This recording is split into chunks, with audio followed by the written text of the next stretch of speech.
Olá! Hoje a gente vai desvendar a história por trás de uma das equações mais famosas do mundo. Sabe aquela fórmula que todo mundo aprende na escola? Pois é, a história completa dela é muito mais antiga e surpreendente do que a gente imagina. Ok, vamos lá. Para começar, vamos direto ao ponto: o Teorema de Pitágoras. Ele é a base de muita coisa na geometria e descreve aquela relação especial que existe num tipo bem específico de triângulo. A ideia é bem simples, na verdade. Pega qualquer triângulo que tenha um ângulo reto, de 90 graus. O quadrado do lado mais longo, que a gente chama de hipotenusa, vai ser sempre igual à soma dos quadrados dos outros dois lados. E a gente costuma associar essa ideia direto ao matemático grego Pitágoras, que viveu lá por volta de 500 a.C.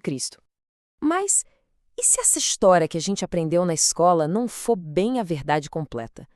E se as raízes dessa ideia forem, tipo, muito, mas muito mais antigas? É aqui que a coisa começa a ficar interessante de verdade.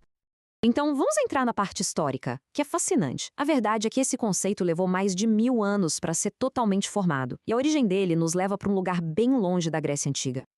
Agora, dá uma olhada nisso aqui. Essa é a Plinton 322, uma tabuleta de argila da Babilônia. E o que é realmente incrível é a idade dela. É de cerca de 1770 a.C. Pensa só, isso é mais de 1200 anos antes de Pitágoras.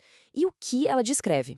Um conceito matemático super avançado que mostra que os babilônios já entendiam perfeitamente a relação entre os lados de um triângulo retângulo. Então, aqui está o ponto-chave, a diferença entre saber o que funciona e provar por que funciona.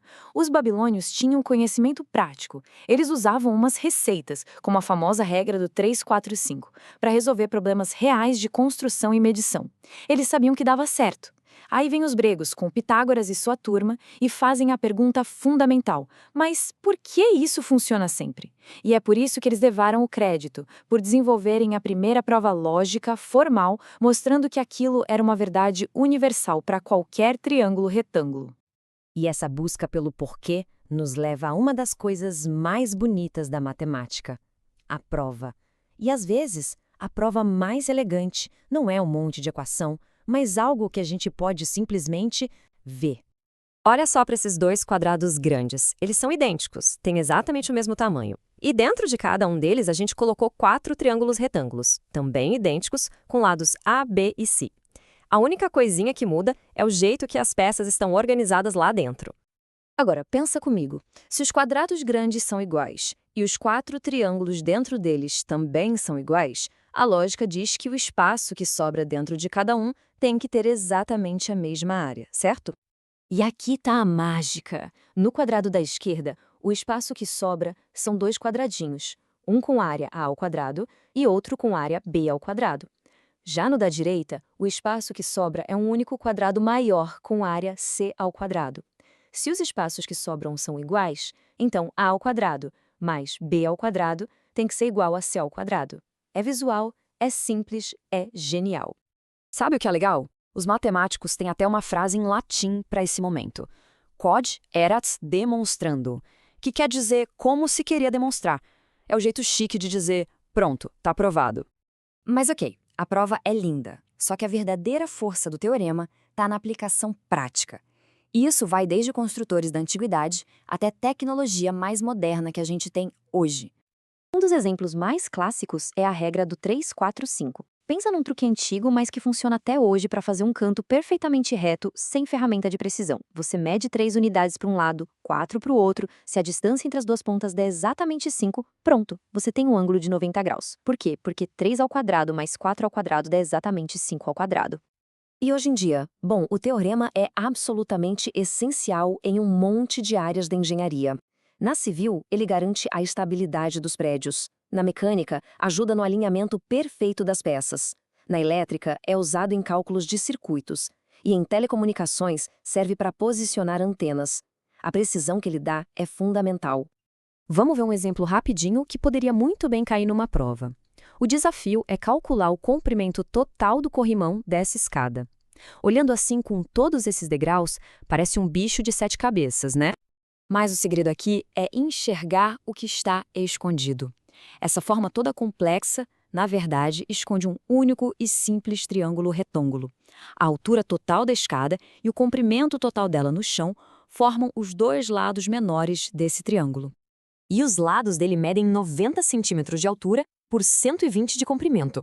E olha que legal, esses números não estão aí por acaso. Se a gente dividir 90 e 120 por 30, o que a gente encontra? 3 e 4. É o nosso velho conhecido, o triângulo 3, 4, 5, só que, numa escala 30 vezes maior. E aí que tá o pulo do gato. Sabendo disso, a gente nem precisa fazer conta. Se os lados menores são 3 vezes 30 e 4 vezes 30, o lado maior, a hipotenusa, que é justamente a parte inclinada do corrimão, vai ser 5 vezes 30, ou seja, 150 centímetros. É um atalho mental muito poderoso. Pronto. Agora é só juntar tudo. Os 30 centímetros do comecinho, os 150 da parte inclinada e mais 30 lá no final. Isso dá um total de 2,1 metros. Problema resolvido, de um jeito bem elegante e rápido. Ok, até agora a gente falou bastante de triângulos com aquele ângulo retinho de 90 graus. Mas e o resto? O que acontece quando um triângulo não tem um ângulo reto? Isso nos leva para uma visão muito mais ampla da coisa. Então, apresento a vocês a lei dos cossenos. Repara bem nela. Ela começa igualzinha ao Teorema de Pitágoras, mas tem aquele pedacinho a mais no final. O genial dela é que funciona para qualquer triângulo, não importa os ângulos. É tipo uma versão mais poderosa, mais geral, da nossa fórmula. Agora vem a parte mais legal. E se a gente pegar essa fórmula superpoderosa e usar num triângulo retângulo? Bom, num triângulo retângulo, o ângulo ser é 90 graus. E lá na trigonometria, o cosseno de 90 graus tem um valor muito especial. Ele é zero. Exatamente zero. E se o cosseno de C é zero, aquela parte final inteira da fórmula, o menos 2ab cosseno de C, também vira zero. E o que sobra? Olha só, C ao quadrado igual a A ao quadrado mais B ao quadrado. A fórmula maior, mais geral, simplesmente se transforma no nosso bom e velho Teorema de Pitágoras. Isso mostra que ele é, na verdade, um caso especial e muito bonito, de uma verdade matemática ainda maior. E isso tudo deixa a gente pensando, né? A jornada do A ao quadrado mais B ao quadrado igual a C ao quadrado começou com uma observação prática lá na Babilônia, foi provada de um jeito formal pelos gregos e, milênios depois, se mostrou parte de um padrão ainda maior. Será que outras verdades que a gente acha que são simples hoje não são, na verdade, só uma pecinha de um quebra-cabeça muito, muito maior que a gente ainda não enxergou por completo?